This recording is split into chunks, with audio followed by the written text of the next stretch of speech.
Matt Kelly, you're a beast, man. I was doing research for my episode with Iman Gadzhi, which is widely acclaimed and people seem to really love it. And when I was doing research for that episode, I came across and stumbled across your episode with him.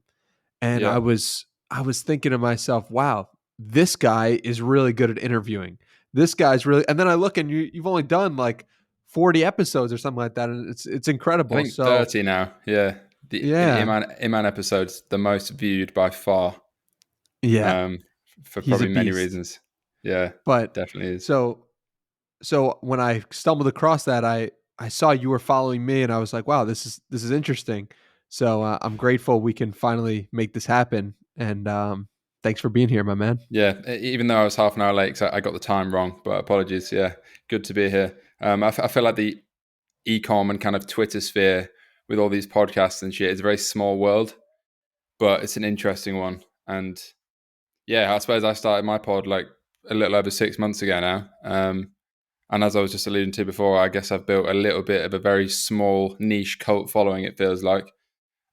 Certainly not to the level of someone like Iman or many other people yet. But yeah, I never really thought of myself as like a host or anything. But then I guess I just was quite good at speaking honestly about things in this space, and it seems to resonate with people. So yeah, and now I'm jumping on the other end, which I quite enjoy doing now and then. So yeah, That's what good I to I be really here. appreciate about you is your vulnerability and willingness to put yourself out there. And I'm sure we'll touch on that, but I really want to start with an unfamiliar place to a lot of interviews I've seen you, which is you were almost a junior champion in rowing, and we were thinking about the Olympics. Yeah, So that is true. how yeah, Done talk to me research. about that part of your journey. Yeah, so uh, to clarify, I was a twice national champion as a junior rower. I wasn't almost, I was when I was 16. I mean, to anyone in the rowing world, they'd probably laugh because I'm talking about achievements from 10 years ago. But yeah, rowing was my entire life from age like 12 to 18, and then a little bit again when I was like 20 at uni, but not as seriously. So mainly between like the age of 12 and 18. And I say my entire life because it was the only thing. I had like hobbies like playing music and shit, but rowing quickly became my entire life because I was training like twice a day as a teenager. Like other than school, it was basically all I did was train and race, and I got pretty good at it, I guess. I've always been kind of a decent overall athlete, I would say. But rowing was the only thing I ever like excelled at to an elite junior level, certainly. But yeah, when I was like 16, I was definitely thinking I was absolutely obsessed with like watching like Redgrave documentaries and shit. Who, if anyone follows rowing, will know is like the greatest of all time. Um, and yeah, it was my entire life. I suppose it was my first obsession, and it taught me a lot. And I definitely cite rowing as a, kind of the foundation of how I view a lot of things in life now, probably. And yeah, it's not something I do anymore because it's brutal and you can make no money doing it, and it's just I got more interested in building online businesses, but I still have some very good friends who are in the Olympic squad right now and going for like Paris 24 and stuff. And I had James Rudkin, who was an Olympic athlete, on the podcast, but people seem to fucking hate that episode because it wasn't to do with e-commerce, which I learned pretty quick. But for me, it was an interesting episode, and for a few people back home that I used to row with. And I also had David Bruce, who rowed the Atlantic, who I used to row with as a junior. So that was the connection there. But again, people didn't like that episode because it wasn't e-commerce, even though it's like the most badass shit I've ever seen. But yeah, rowing was a massive part of my life. Isn't anymore, but still something I look back on fondly, and still follow. Like the Oxford Cambridge boat race was 2 days ago, and I still like follow that shit on like YouTube and so on. Maybe I think, what if I'd done that instead of doing what I do now? But I don't think it was ultimately for me, like long term. But yeah, he was a massive part of my youth, and I probably haven't spoke about that huge amount, like in like the public domain, because again, it's a pretty niche sport, especially outside the UK, outside the UK and US really, and people don't really seem to care. So have to give the people what they want and just speak about ecom. But yeah. What was that like, losing your identity for something that you did so consistently and were clearly really good at? Yeah, so when I actually quit rowing when I was like 18, I was 17, 18 for like a few years because I wanted to explore like making YouTube videos and like getting hench in the gym, which is probably what a lot of people do when they're like 18. I kind of got obsessed with the idea of being like a fitness model for a while, which I never pursued by any means. Then went to uni and I got back into rowing for about a year while at uni, but not to the same level at the time as I was as a junior, because at university rowing is when it gets a lot more serious. And at that point, I'd started to really delve into like ecom and building brands. One of my early brands was actually, I say brand, I mean I did it for like 4 months. It was a leggings brand specifically for rowing. So I don't know if anyone's, I probably haven't spoken about that much, but it's called Wavy Leggings. And I was just making products that I wanted at the time in a rowing case.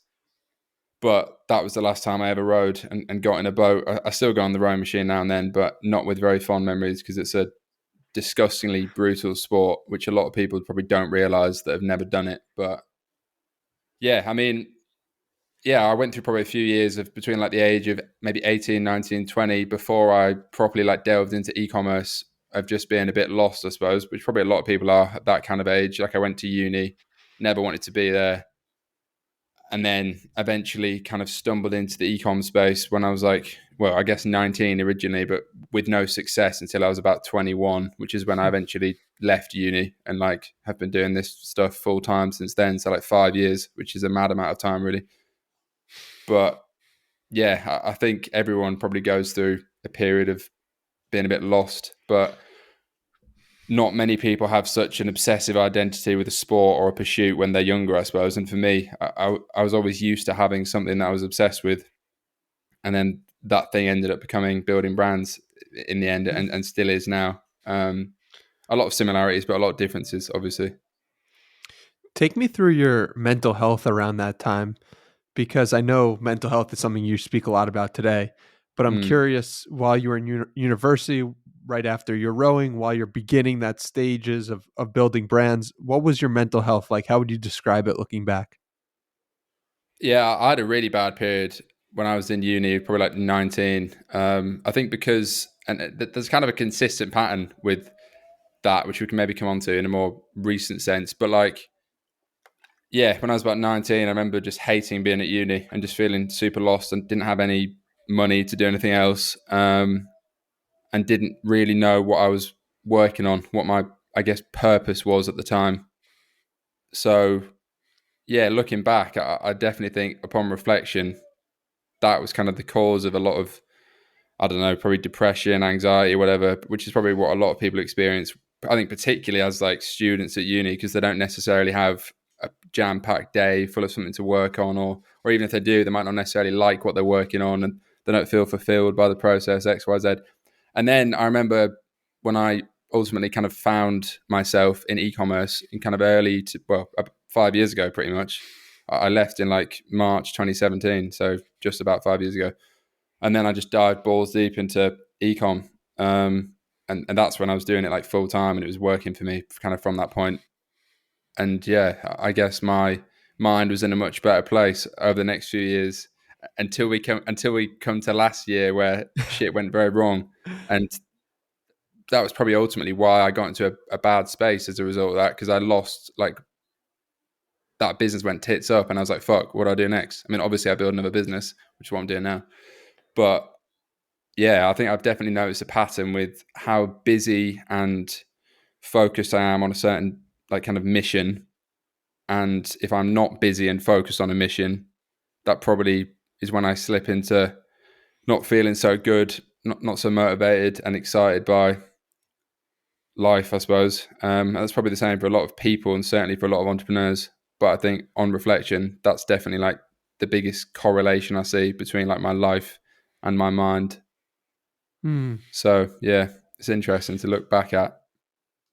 Absolutely. So it's fascinating for me because I did e-commerce and drop shipping for a year and a half, maybe around there. And what I found was that I was very short term focused, and Yeah. I it was exciting because I was making money, and then it was not so exciting because I was like, what am I even doing this for? Like, what's the Mm. long term purpose?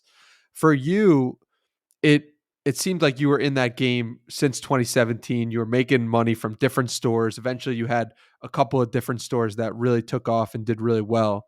Was it ever a feeling to you of like, wow, I'm playing a short term game right now? And did that thought upset Yeah. you? Well, so my introduction and approach to ecom is actually probably, I mean, I've discussed it on my own pod a little bit, but certainly like episode 20 something when I went on the 44 podcast and spoke about kind of prior to Neon Beach, which is where my pod started. Because I like started building brands with a long-term intention in like 2015, 16, just into the start of 17. I had a clothing brand called Dusk, which was actually a pretty decent business. Like we did like 6 figures in revenue. Like I was still in uni at this point, by the way, but like, we had an office. It was me and Ollie Hudson, who now runs Soar With Us agency, who's been on my pod. Um, and that was, yeah, that was a pretty impressive operation looking back. It was just too soon and we weren't the right co-founders and I wasn't that into fashion. And then, yeah, long story short, we kind of stopped doing that and I was like, fuck this, I'm going traveling. And that's when I got into the like pure drop shipping, AliExpress, Facebook ads world. So I'd actually been brand building on a much smaller scale than now for like 2 years prior to that. And for about 6 months to like a decent level. And then I was like, I guess I was very self aware and I was like, I want to be in this game long term. But right now, what I need is to meet new people, build experience, and get cash. Um, so yeah, and then I kind of, yeah, made a lot of money in the drop shipping space when Facebook ads were a lot cheaper for about 2 years, primarily between kind of summer 17 to summer 19. At that, and then at which point I started building my jewelry business, Midnight City, which I spoke a lot about on the podcast. But that was because I kind of went cold turkey on drop shipping because I was like, fuck this, I've made a decent amount of money. I know I want to get back to what I was originally doing, ironically, anyway, which was kind of building brands. But for me as well, on top of that, it always came and still does. It always came from a place of I was a creative first rather than, I don't know, some guy on the internet just trying to make money. And I see so much of it now, like TikTok drop shipping is now like the new kind of buzzword. And people often say to me or on Twitter, or what you kind of see the conversation like, why wouldn't you do it? Like, why bother building a brand X, Y, Z? But for me, like even when I was drop shipping back in like 2018, at kind of at like its peak, I always knew it was very much intentionally short term. I was like, let's just see how much money I can make, build this experience, and I was networking and traveling a lot of the time, so it kind of suited that lifestyle a lot more. And I don't regret doing any of that because even though it's short term, it taught me a huge amount. I made some really good money doing it, and I met a lot of people, which is probably the most important asset from all that along the way, like living in Bali, Australia, America, all this. But yeah, what was I trying to say? I guess the point is I always came at e-commerce broadly, e-commerce and entrepreneurship from a I want to build cool creative shit because I was a designer like first. I used to design logos. That was my first foot in the door of any form of entrepreneurship. And then it was like, all right, cool. Well, how can I monetize my interest in designing shit? Oh, I probably need to make a product. And then originally it was a clothing brand called Gentry Club back in 2015, which was like utter shite. I worked all summer in a burger bar, sorry, in John Lewis actually, on like £7 an hour and put all my money into stock and couldn't sell any. And I think it's literally still in my parents' attic now. That was my first venture, but it started with wanting to design logos. And then I guess it brings me to like now where I've built a few decent brands, granted with ups and downs. But yeah, that is why I'm kind of, I guess a lot of people kind of lick my ass a bit on Twitter and say, "Oh, like your new brand's amazing. It's the best new brand I've ever seen." Blah blah blah. And I don't disagree. Like aesthetically, I think it's very cool. But that's because I've been doing it for like 7 years from a design perspective as well, not just Yeah. from a drop shipping ecom perspective. So yeah, I guess that answers the question very long windedly. But that was always the approach I took. I wanted to do cool shit, and e-commerce eventually became the vehicle to do that. Why do you think that design has played such a critical role? Like, why do you think you were so attracted to design? Yeah, I think it wasn't even necessarily designed to begin with. I suppose like back when I was like 10 years old, I'd probably say I was quite creative in the sense that, like, I don't know, I loved like movies. I liked music as well, obsessed with music, played a lot of music, like used to write a lot of music. So I suppose like I was always kind of excited by films and music. And then Mm. I guess I started to kind of, I used to draw like sharks and shit. I mean, a lot of kids draw stuff, but that was probably the very first like foot into design of some sort. And then I became interested in logos because I did graphic design when I was like 16 at school. But yeah, I suppose design ultimately, and like graphic design more specifically, was just like a logical way of me kind of having a creative outlet because most people have a computer in their teenage years, as I did. I didn't have a MacBook back then. I probably had some shit HP thing. I also used to make like horror films on my iPhone and stuff, I suppose. So yeah, logos was like the only thing that seemed to have a logical next step potentially. And yeah, I guess that kind of got me interested in products and then building websites and all that sort of shit. So yeah, my Makes flatmates sense. just put the kettle on, by the way. I hope you can't hear that too loud. I don't think I can hear it. All good. But speaking of the design and space goods in general, Yeah. it's it's really fascinating. And just when I look at it, you're instantly drawn into it. Why am I instantly drawn to it? Probably firstly because it's pink. I've always had a bit of an obsession. I mean, talking more specifically about this brand for a minute, then design wise, I've always had a unusually intense obsession with like the whole just 80s aesthetic, kind of pink stuff like synth music. Not even just pink, like pink, purple, kind of hue lights, like dim lighting, atmospheric vibes, I suppose. And I played around with the idea of launching. I mean, because most people know about Neon Beach from my podcast, which obviously was a disaster in the end. But as a brand, that was obviously kind of that whole aesthetic, like pink, purple. I mean, even looking back at that, though, to be fair, even though that was only 2 years ago, like design wise and like my website design work on that was crap, I think, compared to my new brand. So it's funny how much my taste has developed, I guess, over time. But that was originally going to be a canvas brand, which I started working on in like 2016, which was like one of my first ventures, called Neon Beach, and it was going to be a 1980s motivational canvas brand. And now you may see in the back of my podcast, there's like this always think big canvas, which is one of the original designs, which is like synthwave, retro wave, whatever. And there's a bunch of other posters and stuff I've got in the flat. So yeah, I've always been obsessed with that sort of aesthetic. Then when I started, like 5 and a bit months ago now, I started like fully decided, right, I'm working on this next brand now. This is broadly what it's going to be. I guess it was like, oh fuck, I love this aesthetic. This product kind of fits it, and there's no one in this space really, particularly in like the supplement space broadly, but certainly not in like the nootropic mushroom space, doing anything that's this bold and polarizing. So I guess it was like, and it also came from a place of like, I went through so much misery with the failure of my previous brand, which everyone knows Mhm. about, but probably even No one more knows than, about, by the way. yeah, Let's assume that no well, one knows about it for people listening. well, yeah, because obviously, so yeah, I found myself in 2020, kind of bang on 2 years ago, running two brands at like £1 million a month level combined, which I'd built from scratch. Obviously, one was my jewelry business, one was Neon Beach, which grew ludicrously quick because it was kind of perfect product, right time. And I guess I basically pioneered, well, maybe that's blowing smoke at my own ass, but sort of pioneered that online Instagram neon space. And that brand, which I didn't have to launch, I was already running a successful jewelry business, making like multi 7 figure revenue, multi 6 figure profit run rate. And I started Neon Beach as literally kind of like a joke on the side because I wanted to do something with like the whole neon aesthetic, whether that was literally neon signs or anything else, didn't really matter. And then it started to take off, and I was like, oh fuck, I'm really creatively interested in that. And then, long story short, I focused on that brand and I scaled it too quick. Then we had a massive supply chain problem. Go watch episode 1 of my podcast for context on that. But the reason that became so hellish, again, upon reflection, is because I basically spent 6 to 9 months in kind of total going from ultimately building something for fun that I didn't have to do. Like I already had a successful jewelry business with the intent to just do something creative. And I loved the process of building the next brand, particularly because it was like pink and it was neon.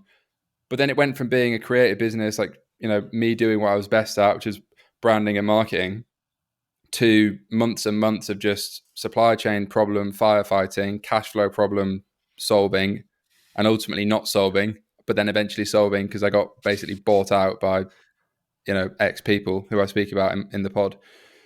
So this time around, I was like, fuck it. Like, if I'm going to pursue anything, I want to at least enjoy as much as possible the vast majority of the process. And if that means just, again, going like balls deep into like an aesthetic that I love, even if a lot of people think it's like cringe or weird or doesn't fit, this brand, then I don't really care, because I believe that it firstly makes sense for the brand. I think it's super unique, but also it's just like a reflection of my mind. And I'm just like, I've kind of got to the point where I kind of have like nothing to lose, like creatively anymore, which might sound kind of dramatic, but it's like I've seen how quick stuff can go very well building a brand and kind of live that high life that a lot of people might see on Instagram, whatever. But then I've also experienced the exact polar opposite, which I think a lot of people haven't at this sort of stage of life. And, other than outside health problems or whatever, which I'm fortunate to not be dealing with currently, I don't think it could have got much worse, like emotionally for me as a founder. Because yeah, it was really just hell, to be honest, because my creative vision ended up becoming the biggest burden in my entire life, and tens of thousands of people wanted to kill me online and stuff. So yeah, I guess now I've experienced how wrong stuff can go. And granted, I think that was pretty extreme circumstance and I wouldn't wish it on anyone. I'm just like, well, if I'm building this next brand, let's just have fun with it at the very least. And obviously try and like make £1 billion or whatever, but at the very least have fun with it. And I think the fun element of entrepreneurship for me always started with the design work and the aesthetic vision. And I guess the more kind of front end, probably less important stuff in many ways, but yeah, like I would listen to like synthwave music late at night, kind of sit there with a neon sign and like come up with ideas for like the next thing. And that's always been the most enjoyable part of the process to me. And then obviously like seeing it come to life takes a lot of time, money, experience, and grind as well over like months, which I've done with this brand. But yeah, I guess I really just thought like, fuck it. If I'm going to put my soul on the line and be in the trenches for the next few years, which by the way, I definitely am, because it's still bloody hard work building anything, as any entrepreneur knows, then I may as well do it in a space that I'm super passionate about, but also with a brand that I'm excited by and I'm like proud to put my name next to, certainly from like a creative standpoint. Hmm. And I guess I kind of, it's probably a very long answer to your question, but I kind of had a shift in the past few months from thinking I had to move away from like the less important stuff, i.e. design and stuff, which by the way isn't less important, but I probably got kind of corrupted by the last year of thinking, oh, I need to be like big businessman, like only focus on operations, just hire people to do everything. But then it's like, well, fuck it. I originally got into any of this space like 10 years ago or whatever, because I liked just designing cool shit. And now it's like, I just want to, I guess I would just like to be recognized as a designer and creative as much as an entrepreneur. And I've stopped calling myself an e-com entrepreneur as well, because I think there's too many like cliques and bubbles and cliches in like the whole podcast, Twitter sphere, whatever, like e-com entrepreneurs. It's like, no, now I just call myself a designer and entrepreneur. And maybe that's just even more obnoxious. But yeah, I guess I want to get back to that place where I am a creative as much as a business person, whatever that means to people. But in my I head, it makes sense. I think that it's funny how your journey seems to me from the outside like you had this idea of yourself as a designer when you were a kid and you've Yeah, slowly lost that and then come back to that 10 yeah, years later almost. And it's cool and it shows that it's possible to reclaim who you were as a child and get back to that place. And really that's where yeah, our joy comes from my perspective at least. yeah. I definitely agree. Like, I think ultimately, like the process from like childhood to adulthood for like sadly a lot of society and probably most people is like the death of their kind of fun and creativity and like dreamer Mm. personality type, whatever. Because like I've always been, I don't know, like people would call me cringe and shit. Like looking back at my Instagram, I used to write like dramatic kind of entrepreneurial, motivational captions and shit back in like 2016, 17. I was always Mm. quite good at elaborating my ambitions, I suppose is one way to put it. Articulating my ambitions maybe, and now I do it through the podcast and shit. But yeah, I don't know. I suppose like the past 2 years taught me the most in terms of like life and who I want to be, and like because like I said, I went from the one extreme of oh fuck, I'm driving a Ferrari, everything seems to be going perfectly. Like I've got at the time the perfect girlfriend, I thought, the perfect car, live in the perfect place. I have two successful, cool econ brands, and then 6 months later, I was like borderline suicidal, thinking, what the fuck has happened here? But then I suppose like the rebirth, whatever, like getting dramatic again, but like that, I suppose I kind of just thought, well, fuck it. If I'm gonna, I spoke a bit about this with Iman on that episode. It was kind of like in my head, it was like, fuck, well, I'm either gonna just check out of life and become a failure, which was never gonna happen, although it was kind of felt like the easier path at the time, or I'm gonna go all in on building the next thing, putting what I know to the test, and yeah, like focus on, like I just said, trying to enjoy the process more again by being more creative. Because I think a lot of people lose like they stop doing the things that got them excited and into a certain space in the first place because like kind of life gets in the way or like business gets in the way. So I don't know, maybe they used to be a really good salesperson, but now all they do is like hire people and deal with like legal bullshit or whatever. I don't know, it's different for everyone. But for me, like I said, yeah, I used to be like just obsessed with being creative, and I suppose now like one way of looking at it is I'm trying to do like the 12-year-old version of myself justice because now I have experience and resource and like context to actually build something cool that my 12-year-old self probably would have loved the idea of at the time. But obviously, when you're 12 years old, you can't build a business. I mean, maybe you can, but probably not to any reputable level.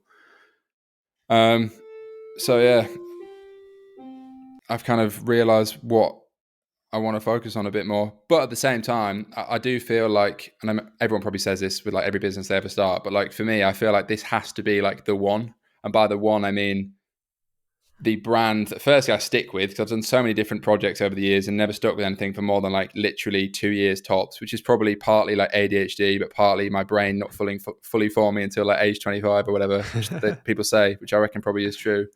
Yeah.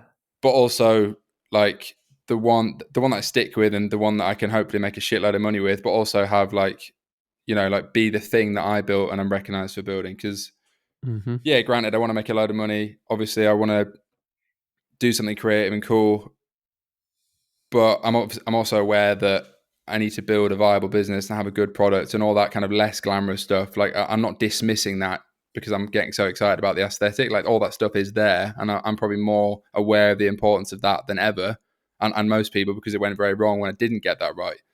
So yeah, it feels like I don't know. It would be a great future biography when I get this brand right, and I don't know, we sell it for like 500 million quid in like 5 years or whatever, because everything would make sense looking back then. Do you know what I mean? Mm. And I don't know. It just seems to be something feels like more aligned with this next venture of mine in many ways than anything I've done before. It almost feels like all those previous businesses were like leading me to the opportunity to build something cool in this space. And granted, I've not even fucking launched it yet, so I don't want to blow too much smoke up my own ass, but I do think it's an exciting market, and I think if anyone can crack it, then I can crack it. To be honest, Mm. so yeah, I'm like quietly confident in my ability to execute on it. But I guess it kind of feels like Jesus Christ. It's been a long time coming to get something right, because yeah, I've obviously got things right, but then got things wrong, and yeah, I don't know. I always joke to my friends like, if anyone should be a lot richer than they currently are, it's probably me because I've been in the game so long, and I see like I use the word cunt lightly, but I seem to say it all the time. I see like cunts on Twitter that are like 19 and they've made like 5 million profit from TikTok or some bullshit. And I'm like, for fuck's sake. Like I've been grinding my ass for 7 years, and yeah, I felt like I got so close to like making it with the brands I had like 2 years ago, whatever making it means. But obviously, then had a taste of shit going very, very wrong. So now I'm just probably more motivated than anyone ever to get this next one right. But Yeah. not just motivated, also prepared, I think. So yeah. You know what's really interesting about you is you seem so invested in what other people think and why and like their opinions of you. You if you look on Twitter, it's like you are like pointing out trolls and Mm. like and trying to like justify trolls and attack them on your own platform. And when you're speaking now, it's like I'm gonna prove to people. Why do you think you're so invested in what everyone else thinks? I mean, yeah, maybe I am. I think I've definitely always had a chip on my shoulder ever since I was probably like, I don't know, 18. And then when I left uni, I suppose it's probably twofold. It probably started in terms of like, I mean, everyone probably goes through this entrepreneurially, but like when I was at uni, then I left uni and people didn't know what I was doing. And like, I guess started to see glimpses of like something must be working because, I was driving like fancy cars and shit on Instagram. So that was kind of like, oh, I've won over that side of people. And then I suppose when everything went so wrong last year, um, yeah, I probably felt like I had, I don't know, maybe in my head, I felt like a lot of people were so happy to see that happen. As in people that I would never want to associate with, but like, I don't know, maybe people I went to school with that have never backed themselves or whatever. And then I really just felt like, fuck it, I have something to prove now, kind of to myself as well. But on the caring what other people think, I mean, I definitely give less of a shit now because I got absolutely annihilated online for like 6 months through the whole Neon Beach scandal, if you want to call it that, and that like completely crushed my like self-esteem. And like I deleted Mm. Instagram for like 6 months, and I was basically scared to go back online. And then pretty much when I did is when I put out the first podcast, and then I got like an insanely positive response, and I was like, oh wow, okay, shit, people appreciate transparency and authenticity, which is kind of what I'd hoped, and then it was kind of proven true. So I think I don't think I care that much what people think anymore because I definitely speak my mind a lot, and there's probably nothing I haven't spoken about on that podcast. If someone was to go and watch all like I don't know 60 hours of it now, but I guess yeah, I feel like I need to I don't know prove myself right because I'm probably the first to say it as well. Like I always undermine my own accomplishments because I feel Mm. like I genuinely haven't achieved anything, but because I've not done that like £100 million brand level yet. But I'm also aware that I've done more than 99% of people my age. Um, Certainly, like in terms of being honest about it as well, because there's a lot of smoke and mirrors online, as we all know, particularly in this space. So yeah, I don't know. Does that answer the question? I'm kind of just musing over this in my head out loud. But yeah, I think I care about what other people think because I want to be probably because actually I think the answer to that is because people's things that were said about me online through that whole Neon Beach scandal and stuff, which basically, the headline figure was I'm a scam artist, Mm. was just so wildly incorrect. And it just completely crushed my soul for like months because it couldn't have been further from the truth for a start. And, I was the worst part of that was thinking that everyone that maybe didn't know me too well or like kind of acquaintances suddenly thought less of me or whatever when my intentions have always been very good. And I think, to be honest, better than most people in the Mm. online space. Like there's a lot of ways I probably could have exploited people for money, selling, I don't know, X, Y, and Z bullshit. Like even in like the whole Neon Beach situation, like I didn't have to basically give up my entire business to pay customers back. I could have shut my laptop and disappeared to Bali or something. I mean, I might not be alive right now if I'd done that, but like that's also like a part that I think people missed at the time. So yeah, maybe I'm just very conscious of people not getting the wrong idea of me because along with like the podcast as well, and this has happened by the way, like because I'm so well, I think I'm so authentic on it. Like there's literally nothing I don't say really. Whether that be about like my past relationships, money, girls, like I think people could probably like know everything about me just by watching it. But I also think the dark side to that is when you take certain clips or sentences out of context, it can look bad. So, for example, this actually came up recently, and I probably shouldn't say it, but I'm going to speak about it. Like the Iman episode got me in trouble with a few people. I say trouble. It was my ex-girlfriend before we broke up, or when we just broken up, and a bunch of her friends. And there was some rumor going around. Well, not some rumor, just like everyone was calling me a misogynist, apparently, because apparently I can't break up with a girl and not be a misogynist. I don't know.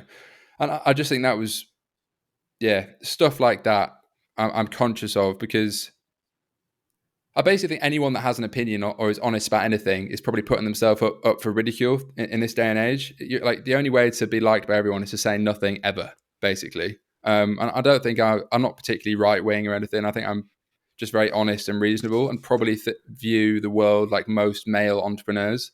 Like, granted, I don't know, like there's probably comments that could be taken, particularly in that podcast, apparently, out of context and clipped and make me look like a right idiot. But if you take anything out of context, then it probably looks horrendous. But I think it would be hard pressed to find someone that could watch that entire episode or another entire episode and still think that I'm a cunt, basically.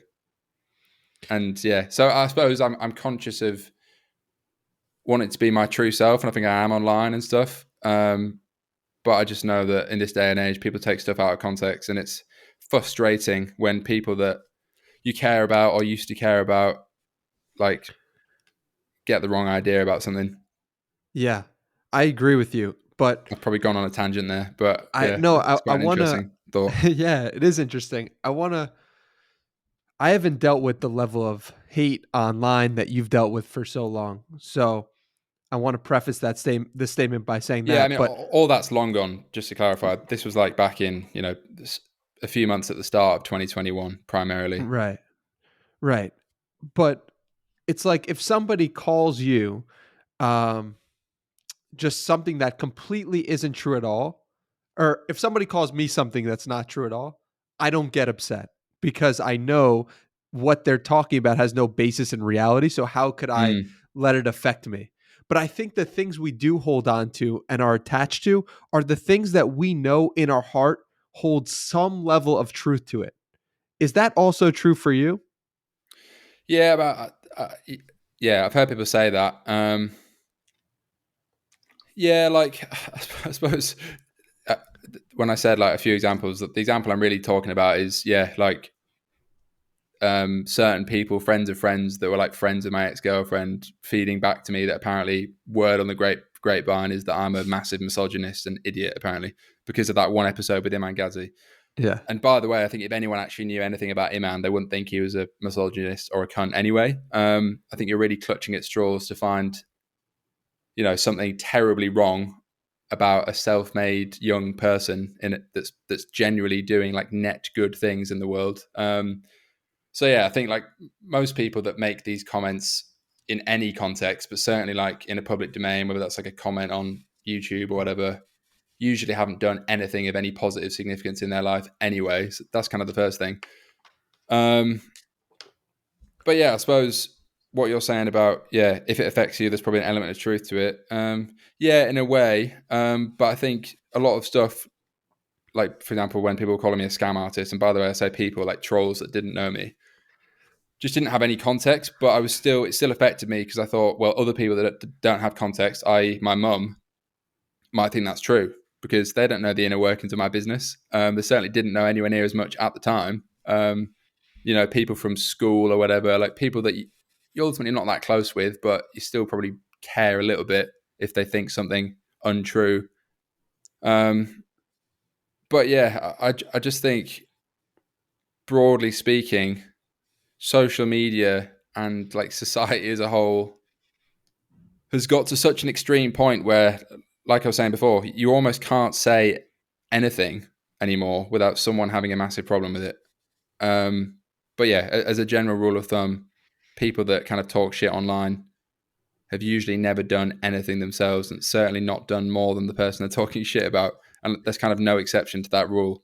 So yeah, I mean, I don't like, for example, you mentioned I tweeted earlier about a troll. That was literally someone commented on YouTube today. I thought it was quite funny. Like, that doesn't bother me. It just like, I guess it frustrates me that why can't I have a conversation with this person to figure out what's wrong with their life to try and help them almost? It's almost like it comes from a position of frustrated empathy rather than Yeah. like, fuck you. I mean, like certainly comments like that where it's literally like so like not true that it's funny. Yeah. Do you know what I mean? I don't know. I think Gary Yeah. Vee My talks a lot about that, like kind of it, feeling sorry for haters and shit, which is yeah, kind of feeling true. sorry for haters and actually wanting to give them love and actually giving love to them in that moment. I think it's Mm, one thing to put them on blast on Twitter. yeah. Look at this dumb thing that someone else said and then get your supporters to feel happy for you. But it's another thing to actually not tweet that out and just respond to that person and say like, "Hey, like I'm sending you love. I hope you're good." Because that's what you're Yeah. feeling in your That's heart. I that's think that's that's what I the should have next done. level. Yeah. I think that's the That's like next level. monk mode answer. Yeah. I guess I was No, just it's finding it quite funny. yeah. No, so I want to talk to you about kind of switching gears here about cynical optimism. What is cynical optimism all about? Yeah. Geez, you've done research here. I don't know when I said that, but I think I mentioned that a few months ago or I tweeted about it. Um, I don't know if that was off the back of a personality test or something, but like, yeah, I've always been like, I've always been very optimistic, even when shit was going very wrong. Like, I've always like wildly believed in myself, like in every endeavor, ultimately. But at the same time, like, I know I'm a fucking Yorkshire Northern boy at heart, and I can be like flippantly or literally like just a moody cunt sometimes. But I suppose what did I mean specifically by cynical optimist? I mean, I think I meant because I've seen like the ups and downs of entrepreneurship, probably more than most people at my age, And not more faster. than super. Yeah, probably, and certainly like like over the past 2 years, I've got to probably quite a useful place in terms of experience and like the way I view things now, where my like I guess yeah, my bullshit radar is very sharp, I think. And what do I mean by that? But so like I'm very optimistic about what I can achieve, and because ultimately I have the skills and I put the work in. But for example, you know, when I see some, I don't know, 17-year-old doing a Twitter thread about life advice because they've done 100 grand with TikTok dropshipping, I'm just like a complete cynic, because I know that firstly they're probably lying about the numbers. They've probably never paid a tax bill in their life. Do you know what I mean? I guess what I'm trying to say is I have context, a certain level of context in the game now, having been doing it to like a good level for many years, that I kind of see past 90% of like smoke and mirror bullshit. But at the same time, yeah, I guess I have that side of me, which is like kind of, this is all bullshit. Like most stuff online is trash. But then I also like fundamentally believe in certain things and certain people because I actually know that they're legit. I don't know. I don't know if that even makes sense. But I just felt like cynical optimist was like a great description of my like overall character and the way I view certain things. Because yeah, I think there's a lot of people which just talk a lot about things that they might do or are planning on doing, but we're still waiting to see anything they've actually done. Which is, and yeah, I don't know. I think just having some experience in the game myself and experience with good and bad people along the way and bullshitters and doers along the way has probably just given me a barometer on what's legit and what's not, is probably what I'm trying to say.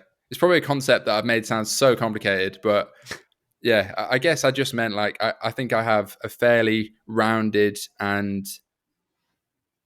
solid understanding of what's legit and what's not, and like where the right balance between optimism and realism is, basically. Yeah. No, that makes a lot of sense. And it's obviously something that you need to that's been built over uh 10 years in the game. Um Yeah. kind of switching gears, I want to ask about crying in your bedroom this January. What happened? When did I say that? You definitely done research, yeah. I think it was the 44 podcast, which was really well done and Oh really yeah, probably. appreciated. I mean, Yeah, yeah, yeah. yeah, 44 is pretty good. I mean, yeah. So I mentioned near the start of the podcast, yeah, like I said, back when I was in uni, I went through a really bad period, etc., etc. And then I felt like I was on top of the world for like 4 years. What felt like making more and more money, doing cooler shit. And then obviously, yeah, like start of 2021 was very rough. I felt like I kind of hit rock bottom in like March 21 because that's when I basically got bailed out by these private equity guys and lost control of my business. I mean, again, that's all in episode 1. So that was like rock bottom version 1, I suppose. And then I spent 6 months working with them. And then I decided to back out of that because I wanted to build the next brand. And this was back in like September 2021 when I decided I was going to do my own thing again. And I guess like officially went into doing that in like November 21. But that was also a month where I broke up with my girlfriend, which completely fucked my head, to be honest. And again, I've spoken about that way too much in my podcast to the point where everyone tells me off for doing so. But yeah, And calls you a misogynist, apparently. yeah. Well, I've definitely come out the other side of that to a degree. But yeah, I kind of found myself in a weird spot like November, December, January this year, I suppose, primarily because I was like, fuck, well, I've decided to go all out, do my own thing again. I hadn't really decided what I was doing yet. Like, it wasn't real enough to be excited about it because I was literally like just in my flat. My girlfriend had moved out. And I was like, oh, fuck. And I wasn't in the best shape either because looking back, I've lost like 9 kilos since then. And I'm like in like savage shape right now compared to what I was. That's another story altogether. Yeah, and I felt like I just hit like rock bottom version 2, to be honest. As in like all the dust had settled on like the Neon Beach shit. But then it was a bit like, all right, so for the first time in about a year, I'm not like cripplingly stressed and I can sleep a little bit. Hmm. But now I don't. But now I'm back to feeling like lost and don't have a fucking like mission. I know I'm going to build the next business. I know I want to do something massive because I have to. It's like the only option in my head. But my entire like identity from the previous year or whatever had gone. Like living with my girlfriend, who at one point I probably thought was like the one, and then that turned out not to be the case for a billion reasons. And then yeah, like I've always been a very up and down character. Like I was actually diagnosed with being type 2 bipolar back in like November, which I actually haven't spoke about on the podcast at all or in any domain. I'm not really I'm not really one for labels on mental health and shit, but that probably explained a lot to me. Not that it really matters, but yeah, it just kind of proved that, yeah, like it explained why I'd always felt very up and down, definitely influenced by entrepreneurship, like I think a lot of people, but probably more than is normal. Hmm. And yeah, I suppose there've been times in the past few months where I just felt like fucking killing myself, to be honest. And I know that's a bit dramatic for a podcast that might, but that's just the truth. Like less so in recent months when I feel like I've kind of moved like fully into this next chapter of building this brand. But like, yeah, I think I've always been prone to that sort of thought because I've always just battled with my mind a lot. And when it gets really bad, that's how I feel. But I Hmm. suppose, yeah, having that loss of direction again, and I was back to like living by myself for a little bit. Then my flatmate moved in. But like there was an interim period where, yeah, broke up with my girlfriend, didn't know what the fuck I was doing for the next business. Didn't have any income for the first time in like 5 years. I mean, I had like money and stuff. I wasn't completely fucked, but you know, it just felt a bit like, oh shit, maybe I'm actually a fucking loser. Hmm. And then, yeah, I think I actually filmed a video on the 29th of October, 2021. I did film a video and I'm planning to post that video on 29th of October, 2022, when I love hopefully that. there's like fucking 7 figures in sales from the new brand and all that shit. But it was me speaking to camera for like 5 minutes, just being like, I feel like I've lost everything. I don't know what the fuck I'm doing. I was saying like 5 months ago, and that was just before, like maybe like within the next week, I decided and committed fully to like this next idea. And now I'm like a few days away from launching it. So I suppose, what am I trying to say? I mean, yeah, I went through a lot of low points, I think, in the past year, and that was like rock bottom version 2. That kind of period before I committed and figured out what I was going to do. Because I think maybe I feel like I've been like excited for the first time in like over a year about what I'm working on in like the past month, particularly as this brand has started to like come together, and I've been doing all this 1980 shit, and I've been tweeting my ass off about loads of stuff. But I think a lot of people would be very, very surprised to what extent that was not the case for many, many months. Like to the point where, yeah, like I was pretty like consistently borderline suicidal for like a long time. Um, What do you and do in those yeah, moments? think about how great the next thing I'm going to build has to be. Hmm.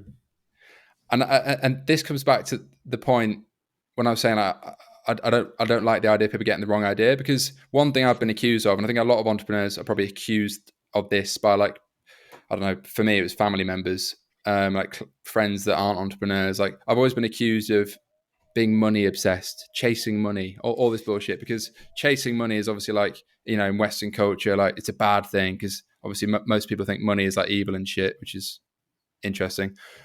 And I've always been like by my own parents, like I say accused, but like they've said, oh, you need to stop chasing money, just like be happy. But they don't get it. Like, firstly, it's not about money. If it was about money, why wouldn't I just go and get a job as a banker, right? That is literally just about money, because a lot of people that do it probably don't want to be there, but they love the big paycheck. If I was chasing money, why the fuck would I start a pink neon light business from my bedroom when I didn't need to?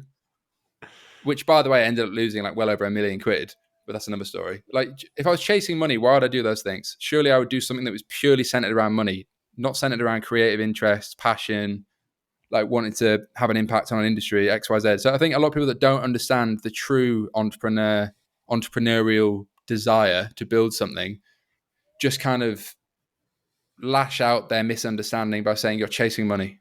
Stop chasing Hmm. money.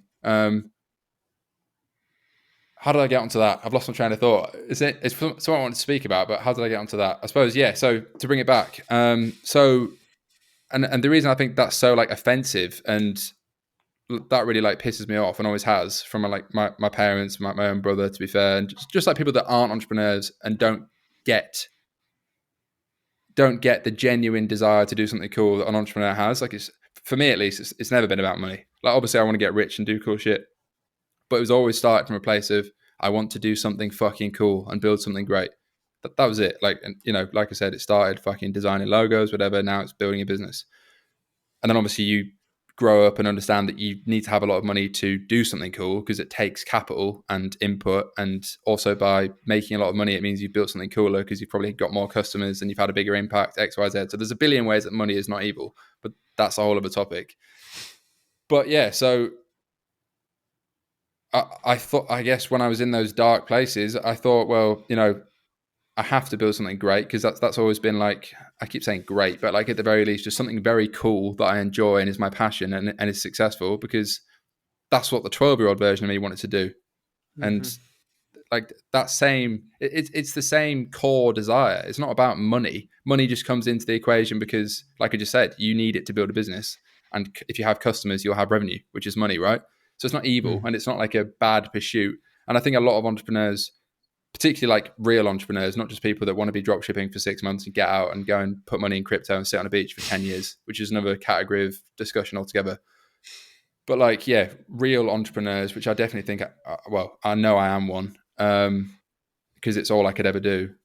I think a lot of them are misunderstood. And by the way, I had this exact issue with my ex-girlfriend, and it's probably like the thing that I most consciously don't want people to think and get the wrong idea about is that I'm chasing money, or, you know, this money obsessed capitalist that just wants to make money at the expense of like health, wealth, love, and happiness and all this bullshit. Mm. But for me, like, yeah, building something creative and cool is the only thing I've ever wanted to do, and is a much, in my opinion, is a much more pure pursuit and desire than the vast majority of society, who actually probably do just work jobs for money, and then by default, are they not more chasing money than me? Do you know what I Mm. mean? So I don't Yeah, know. I've kind of gone off on a tangent there because I'm passionate about it, but I I love think a it, lot of and people can relate to that, because I think a lot of us entrepreneurs are misunderstood. absolutely. And I want to touch on the health, wealth, love, and happiness, but I first need to take a pee break. Mm, So give yeah, me give me all a good. minute, and we'll come right back. All right, sweet. I'm recording or something. No, no, not at all. So we're back after quick pee break. Um, what would you recommend before we get into your four pillars? What would you recommend to somebody who's dealing with suicidal thoughts, obviously call a helpline of some sort. But like, what would you recommend to somebody who's just very depressed and doesn't know what to do? Oh, geez. I mean, I've never been asked that, but I mean, for me, like the best antidote to poor mental health and feeling in a bad place, which I've been very open about, is ultimately finding something you're passionate about and going all in on it. Because like it was the same when I was 19 and I felt lost at uni, and that I think upon reflection is definitely was like the cause of my poor mental health, whatever you want to call it, depression, anxiety, all that shit, which a lot of people go through. But I actually think the core source of that for most people really is a lack of something they're working on. It doesn't have to be building a Mm-hmm. business. It can be becoming obsessed with the gym. I mean, I guess like a few baseline things. Don't drink alcohol, or certainly drink a shitload less of it, because a lot of people drink a lot of alcohol and it's the single worst thing if you're on a bad mental place. Like it can make things 10 times worse. So don't drink alcohol, don't do drugs, don't smoke, any of that crap. That's the first thing. Sleep a lot, try and eat healthily, certainly go to the gym. But I think beyond that, yeah, just figuring out something you want to work on, whether that's literally for me, like it was originally designing logos and becoming good at something through repeatedly working on it and starting to build momentum. I think like for me actually, the most exciting thing and like the cause of when I feel best is progress. And progress is like the most fulfilling thing I think for anyone.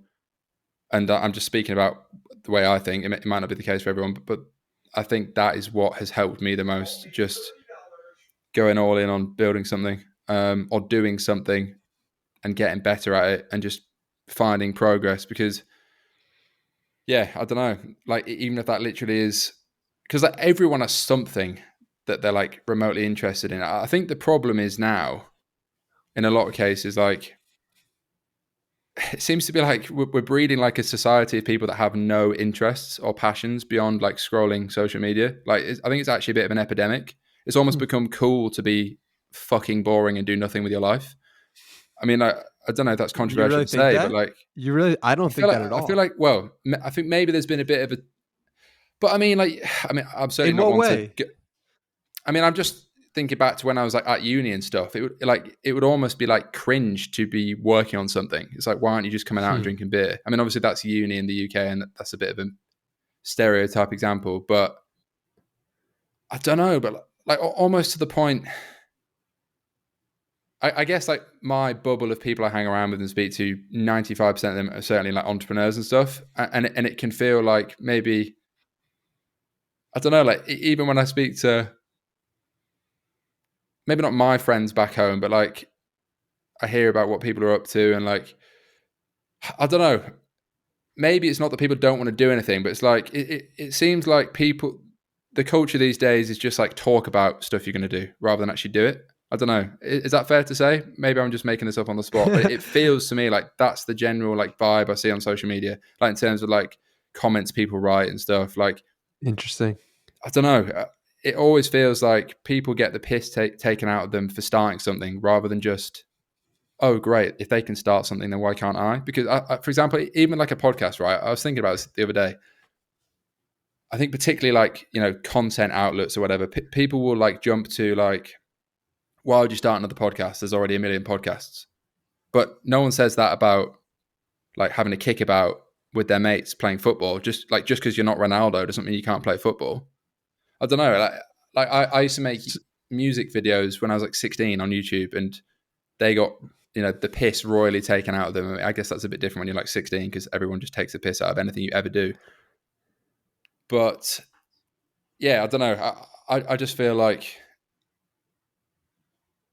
we're living in a culture of people just jumping to hate on people that want to better themselves rather than support them. I don't know. I So, could be entirely wrong, but that's just yeah. the general vibe I get being on social media. So from my perspective, what was interesting was that in my head, when I was starting the podcast, in my head, I was saying, who needs another podcast? When I Mm, actually put it out, people were very supportive and appreciative. Yeah. And I'm curious if it was also the same from your perspective, doing Midnight Podcast, starting that, and Space Goods. Were people more so like, what are you doing starting another podcast? Literally in the comments, or was it more so, this is incredible? Maybe it was just in my head. I suppose like It when was, you put yeah. stuff out, you probably always think, well, I certainly did at the start. I thought like, oh shit, like are people going to hate on this? Are people going to think that I'm trying to like be a self-help guru or whatever, which was never the case. But then, yeah, the reception has been like 99.5% positive, Mm, which is probably more than I expected. And it certainly seems to, people seem to relate to it a lot more than I thought. I mean, it is ultimately like all entrepreneurial guys that kind of watch it, but that's ultimately the audience. Um, yeah, maybe it's just maybe it is just in my head that people don't want people to put stuff out because I don't know, maybe I've had bad experiences in the past when I was like a teenager or whatever, like people taking the piss out of people starting stuff. But I think like the key thing to remember, whether it's an ecom brand or a podcast or anything else, is literally every single thing ever created started at day one. yeah. Granted, the person starting it might have had more money, less money, more experience, whatever.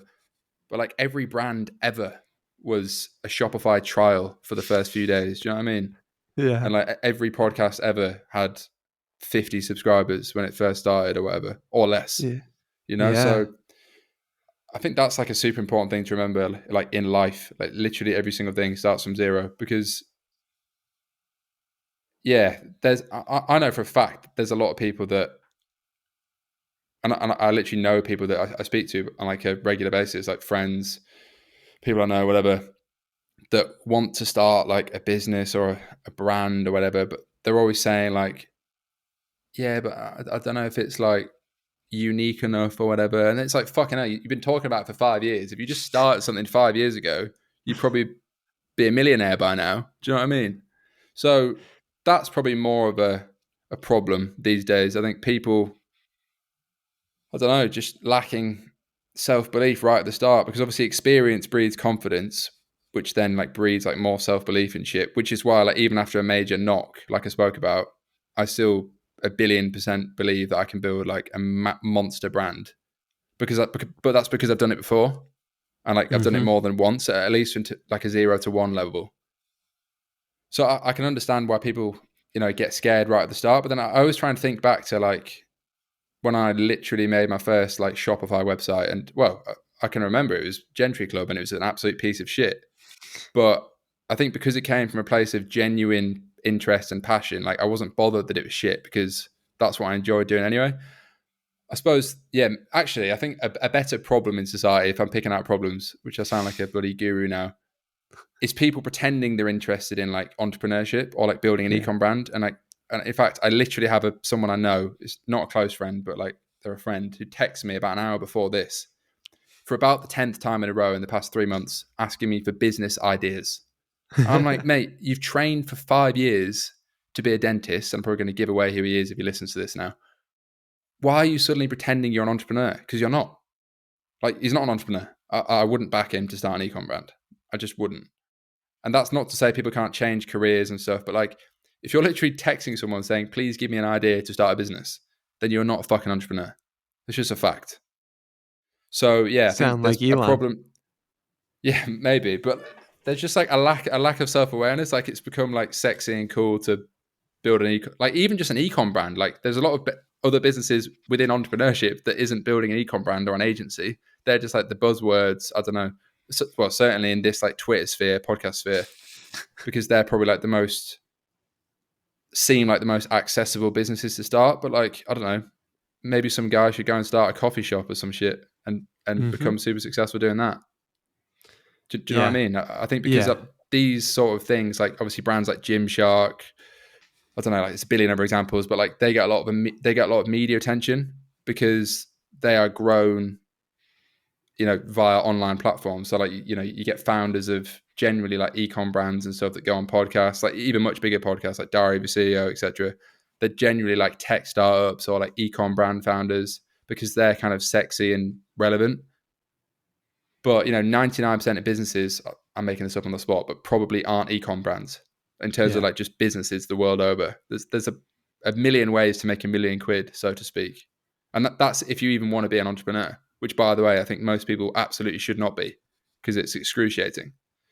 So, yeah, I don't know where I'm going with that, but I just think that's something that kind of confuses me. People Hmm. like, yeah, maybe getting pulled in for the wrong reasons because they see like the potential freedom or wealth, inverted commas, and then they pretend they have any interest in like building an econ brand, where it's like it's clearly not something they're remotely actually interested in.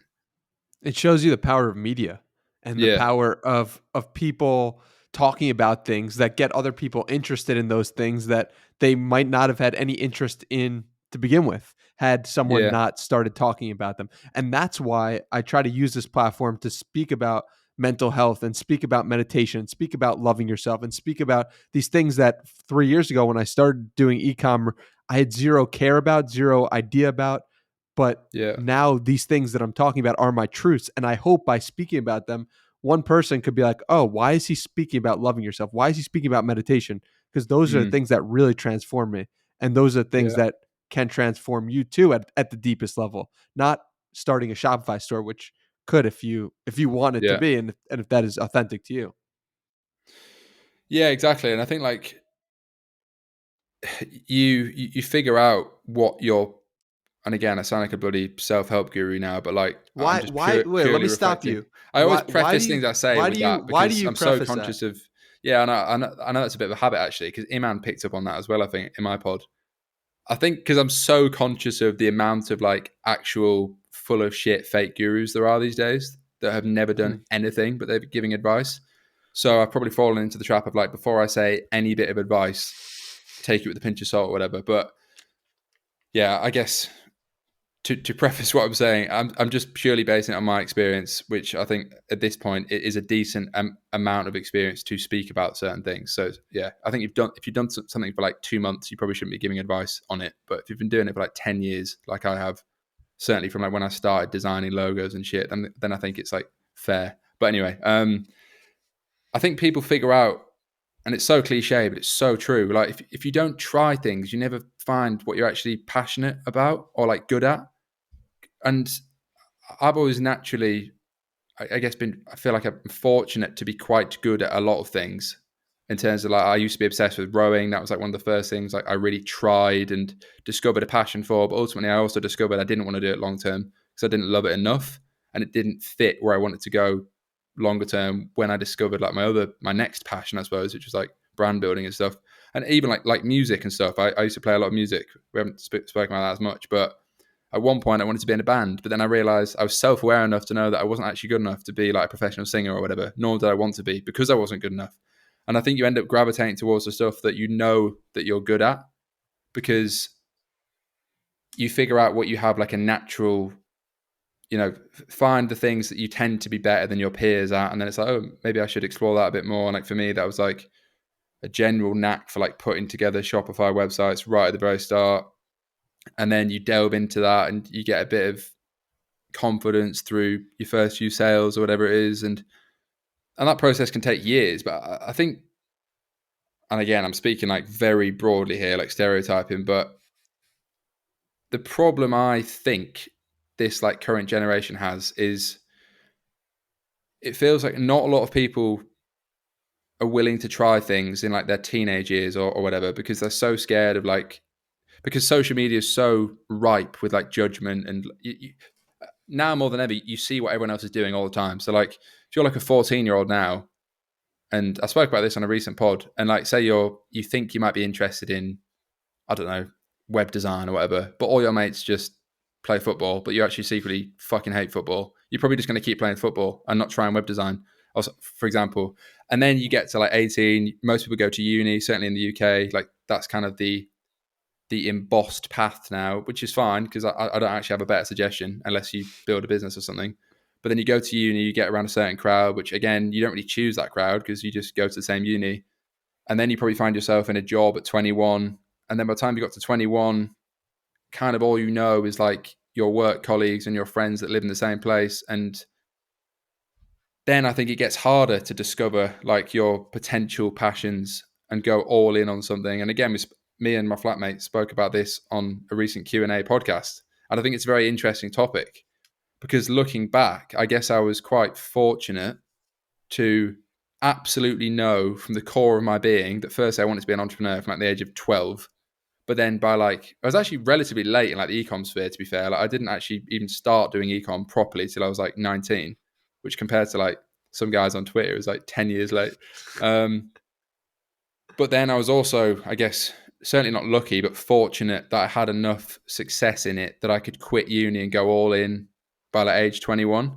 And then I Mm. think the most powerful next step was meeting a load of other people doing better than me and also doing the same shit, which I think is the single most valuable asset you can have in like your early 20s, by the way, is like high quality friends. And by high quality, I mean just people that are interested about similar shit, and are generally good people and on a similar path. Because, you know, like one of the most true things in the whole world is you become the average of the 5 people you hang around with. And like, again, such a cringe cliche or whatever, but it's like painfully true.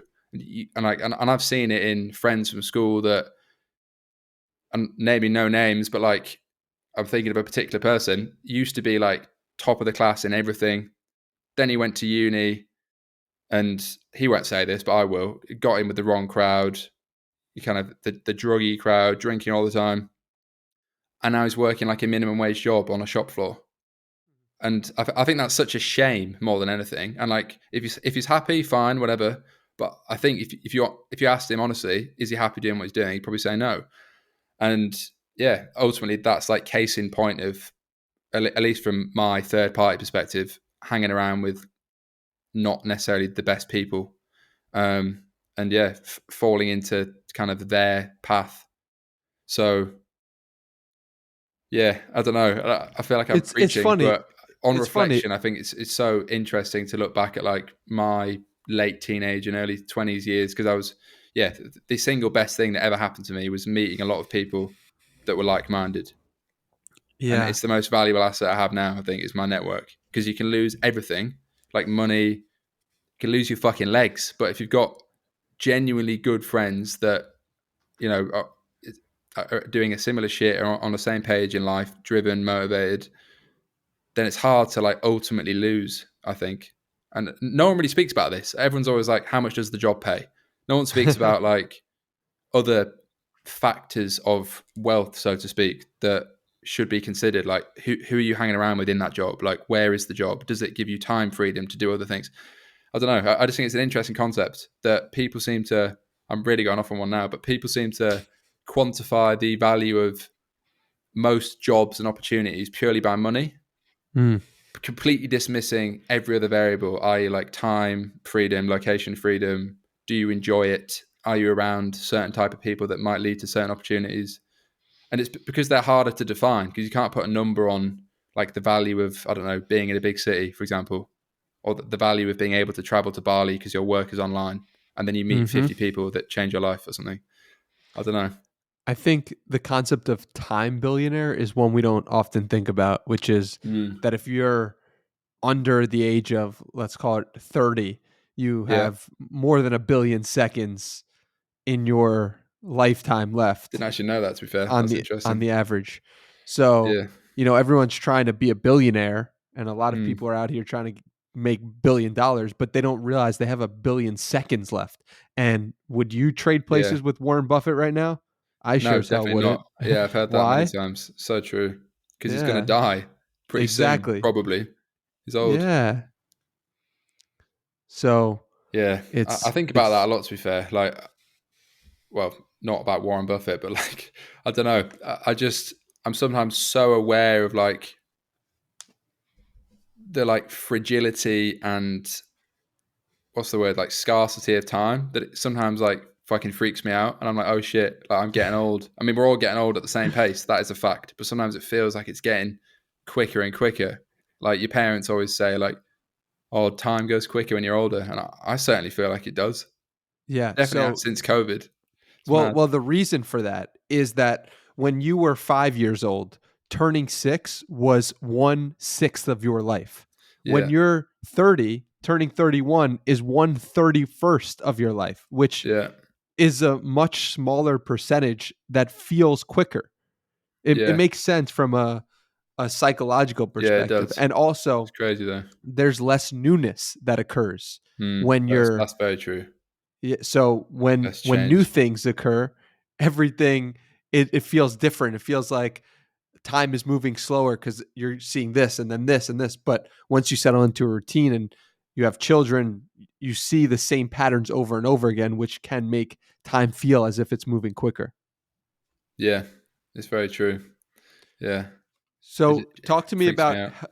yeah, I mean, you can take that to live a more authentic life and Yeah, for sure. but talk to me about your four pillars: health, wealth, love, and happiness. I think they're Yeah, I mean, pretty common, but and I I'm mentioned sure we're gonna that get on the some 44 cliche. podcast. Yeah, Yeah. I feel like, geez, it's not certainly not something. It's not a term I've coined or anything. It definitely is like a pretty well used like analogy. But I think what the reason I spoke about that on the 44 podcast was probably because again because I'd just come out of a relationship at the time. I spoke quite a lot about that, blah blah blah. But like that gave me an interesting perspective on yeah. Because I suppose that was the first time in my life where like a large a significant part of my existence wasn't like building a business. Hmm. Probably for like the first time ever, really, other than like health. Like I'd always been very in like my early like teenage years, early 20s, certainly like health and I guess pursuing wealth ultimately like had always been quite high on the agenda. Like health has probably fluctuated, but I've always remained fit and trained a lot. And yeah, I suppose having a taste of like I don't know, fucking getting loads of money when I was in my early 20s, like obviously, it's obviously relative. Like I didn't fucking make 100 million quid, but like driving my dream car and stuff. And then you realize that that doesn't actually fulfill you. And then it's like, oh shit, what does fulfill me? Oh, building brands and being creative fulfills me. But then you realize that even that process can be pretty lonely sometimes if you don't have good friends. And then you realize that having good guy friends is great, but then sometimes it's nice to have a gorgeous girl in my life and have that feminine energy. And then you realize, well, I kind of want everything. And I think the full package is like, health, wealth, love, and happiness. I suppose like most people say like the first three equals like the last, Hmm. which is probably true. Like health, I like wealth, that. love equals probably the truest potential form of happiness. But something I think I spoke about this with my flatmate again recently. There's definitely like seasons for the pursuit of each one. Definitely. Maybe not I'm not saying. I think you could. I think someone said this on Twitter or whatever. Like a load of wise people on there. You can probably like pursue two at a time. And I think for me at least, like health is always the number one on there without any question. And I suppose as a baseline, it says like just physically not dying, like not falling off a cliff, hopefully not getting any mad illness. But like even just for me, staying like in good shape which I did lose a bit of, to be fair, like this time last year. Staying in good shape is always like high priority in terms of like being physically fit, not just looking decent, but I think it all plays into like feeling better about yourself and doing better work and better mental health. So that's like always the number one, and that's kind of a constant regardless. But then I think the reality is for most people, particularly entrepreneurs, like 20s and 30s, and particularly 20s, is when like the positioning yourself to build wealth. Because again, while I love being creative and shit, I'm very conscious of the fact that having a lot of money gives you freedom, and that also can lead to many great things down the line. So yeah, for me, like I suppose my 20s, I think, and I'm sure a lot of my 30s as well, but certainly while I'm like right in the middle of my 20s, or actually just over 60% through, to be fair, I think like health and wealth are the top two priorities.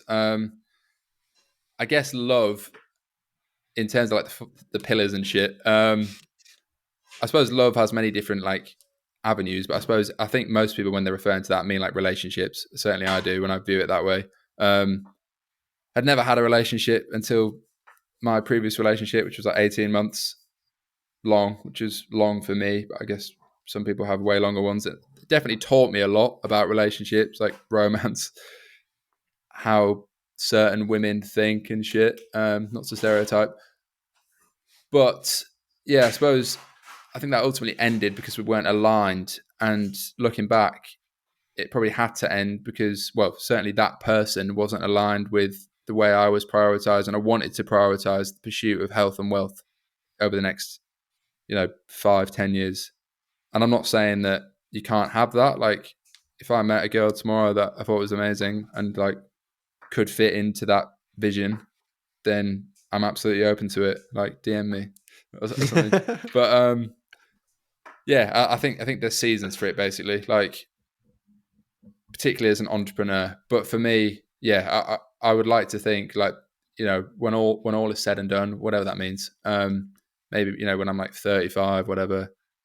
Maybe I can have the full package. I don't know. That's just kind of how I see my life Yeah. going. Like, I spend the next 5 to 10 years really focused on, yeah, granted, like pursuing wealth, but also enjoying kind of building a career and business and something cool. And then I think naturally when I've earned respect of myself and my peers and people in an industry and hopefully done something massive and ultimately like proven myself in like the entrepreneurial game, I think that's when I'll also be the most like true version of myself because I'll have done, I've been through the shit, the trenches, the ups and downs, and hopefully be like a better person to have a great relationship at some point as well. I'm not saying that has to wait till I'm 35, but yeah, I think, I don't see the point in like potentially like becoming a billionaire, whatever, like extreme example, and being like massively overweight or like anorexic, for example, which again is obviously stereotyping, but and then the idea of being like a billionaire but being 50 years old and like just like slamming hookers in Thailand or some shit doesn't appeal to me because I mean you see in like TV programs or like movies and shit like the badass old guy who's like really rich but has no family or whatever. I don't know. I just don't think Right. that doesn't look like the full package to me. Um, so yeah, it's just something I've started to kind of mull over and think about, I guess, as I've got a little bit older. Because certainly when I think most guys, particularly, and just like entrepreneurs in general, in like their early 20s, particularly like the early 20s, like when they first come out of, well, they first start making their own money or whatever, probably only think about, like, oh, I want to get rich. I want to fucking pop bottles in a club. I want to get the supercar and shit. But then when you have a little taste of that, which I've had, and granted, I love all that stuff, or not the popping bottles, but like supercars and shit and whatever. I'll get another one in the future. But then you realize that there's more to life. And yeah, I suppose having the full package or pursuing the full package long term is probably what's going to make you most fulfilled and happy eventually. But that's a very long answer, I suppose. On And I think there are seasons and times where one or two take priority over another one or two. mm, And hopefully there'll be a harmonious end where everything is achieved and you have it all. on the Certainly, that's the love plan. piece, you Yeah. didn't mention yourself, your relationship and loving yourself. Why not? Oh well, I mean, I suppose. Well, because I think that's kind of separate. Well, maybe not separate, but that can happen. I think yeah, I think you can do that alongside like the health and wealth piece. But I suppose I just meant literally the way I was viewing it was like having a partner in life, where whether that's a guy, girl, for Mm, whoever, like romantically. I suppose like the whole loving yourself like thing is something I've maybe like struggled with a little bit because I don't know. I probably like deep down love myself and shit, but I don't know. Maybe it's just like yeah. I don't know. I reckon I've always been driven more by negativity than positivity. And I sense that. I don't know if that plays into like feeling uncomfortable, like loving myself or even speaking about it. I guess it instinctively to me, probably for a million bad reasons, like kind of I instinctively think of like kind of hippie culture of like, oh, fuck off, like love myself, all this bullshit. But obviously it's not bullshit because if you don't love yourself, then you can't really love anyone else. And Mhm. I probably learned a lot of that through my relationship, which went bad because I was in a very bad place and probably became a shit version of myself and didn't care about myself. And it probably reflected on the other person feeling a certain way, and ultimately going our separate ways. But yeah, I think it's definitely important, and there's probably more of a narrative around that now on like social media and stuff than there has been. I think particularly like post COVID, because people have Hmm. realised that life's kind of hard if you hate yourself or you don't take care of yourself. But yeah, Yeah, it's interesting witnessing how people use negativity to fuel them and people use positivity to fuel them. And I don't think one way is better than the other, but I do think that one way kind of burns out. Or maybe it doesn't. So, like, for example, Michael Jordan was fueled mm, by negativity a lot. You yeah. saw I watched in that his Hall of documentary. Fame speech, Mm, he's still he's still being upset at reporters and calling them out 20 years after they wrote whatever they wrote, which is fascinating. Then on the other end, you have someone like Mr. Beast who just yeah. wants to give back and help people. And you saw that on Joe Rogan. It was a very he was very much just wanting to spread love being his message, and he didn't seem driven by like a hatred towards certain people. And I think you Mm, can achieve greatness both ways, but yeah. my Agreed. question is like, which is going to make you feel more fulfilled and happier? It's like holding on to the anger, or holding on to the love. I don't know. I think that sort of shit is like maybe it's a combination of genetics and like upbringing or whatever. Could be. But I don't know if he can change that. Like, I changed it, so I know oh, I maybe. can. It's crazy. Yeah, Like, maybe. I mean, yeah, I probably need to do even more psychedelics to figure that one out, maybe. But yeah, maybe that's something I need to work on, probably. Yeah, like even my like self care, which is like going to the gym and shit, stems from like kind of like a fuck you attitude to like maybe like I don't mm, know my ex girlfriend or like my previously chubby self. I mean, I was never that fat, but like looking back, and then I don't know, like I kind of yeah, I'm reading David Goggins' book actually right now. I tweeted about it last night. I feel he's like he fueled by a definitely lot of hate. 100%. And it's kind of like that savage mindset. Like I think you'd be hard pressed to turn him around to like self love and stuff. Maybe he's too far gone, but yeah, I mean, maybe I could. I suppose I've only ever really known being like driven from not like hatred, but like negativity, like people saying I couldn't do it or whatever, or like looking in the mirror, be like, "You're a little bitch if you don't do it," sort of thing. Yeah, I think that I Probably feel different for it everyone. like it burns out quicker. You're more likely to burn out if you're fueled by the negative. And if you're fueled by love, it's never ending and you want to give more. Think about the period of your life when you felt most love. What do you want to do? You want to give more love.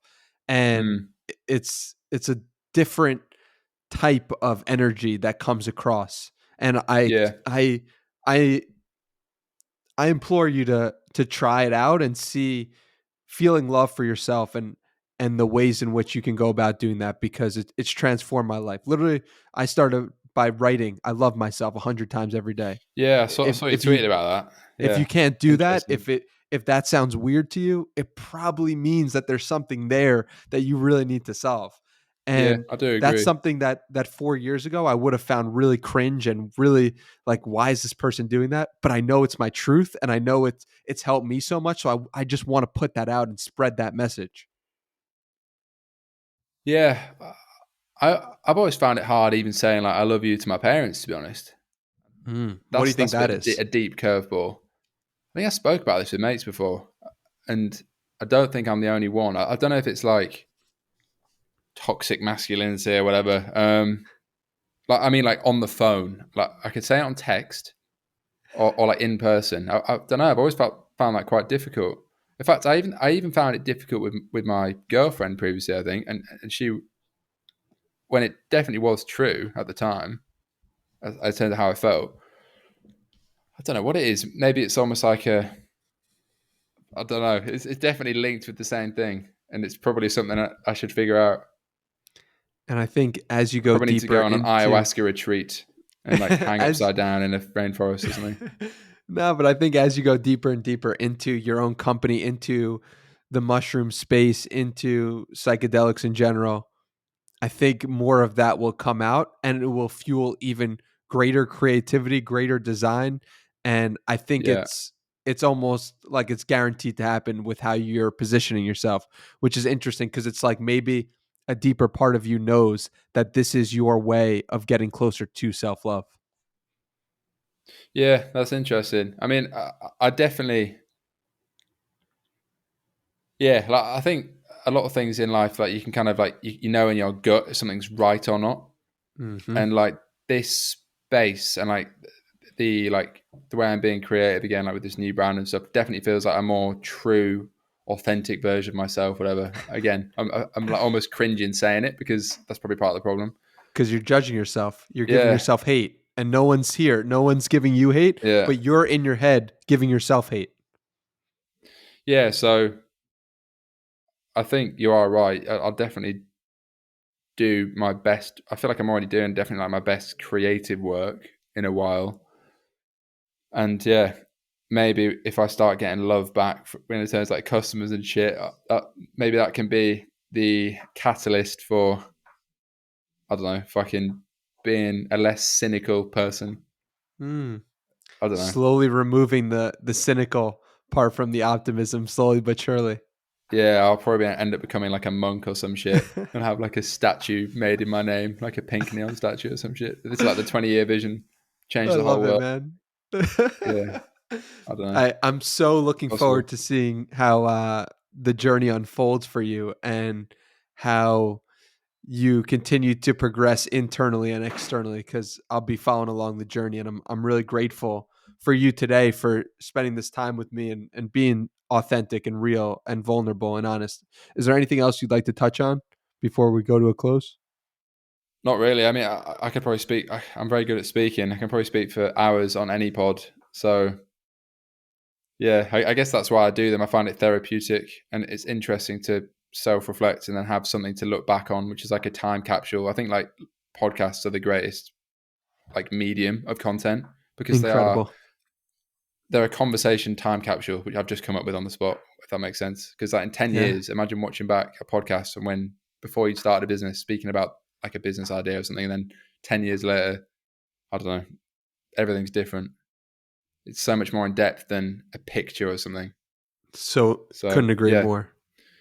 but no, I think we spoke about a lot. Hopefully, I didn't come across like a misogynistic idiot, like some people might like to think. But yeah, I just genuinely speak my mind and hope that it makes sense because I know I can ramble. But yeah, there's a lot in my head, and sometimes it feels hard to articulate it. But I think that's a skill that everyone should get better at. It's just speaking their mind. So Yeah. I'm trying to do that. Where can people connect with you further? I guess Midnight Podcast, and then I'm on Twitter and Instagram at Mathusius, Matthucius, which isn't my second name. It's just like a play on the Chinese philosopher Confucius. Because a lot of people have asked me, like, what is your second name, Husius or some shit? I'm like, no. But yeah, I guess on there, I tweet a lot of. Instagram's more like, I mean, Instagram's basically a dating app. So, well, I've kind of put a little bit about like the business and stuff on there. But yeah, Twitter more recently has become like my outlet for building in public, I suppose, so to speak. But then, yeah, like Instagram, if you want to go stalk my shit from like 10 years ago, because it's actually funny. Like, I've posted about all the brands I've ever made on Instagram at some point. So, like, it's again, that's quite an interesting, like, time capsule. Yep. I always think, like, this generation is like the first generation that will have a documentary of their life in pictures through social media, which is kind of scary and amazing at the same time. So yeah, I just hope my account never gets disabled and I can never look back. But that's where you can find me. Yeah, Twitter, I Instagram, love it. podcast. We'll put both those links below, and I really appreciate you taking the time here. Thank you. Yeah, sweet. And then spacegoods.com, of course, Of is my course, new we'll throw it venture. all below. Yeah, sweet. All right, enjoy.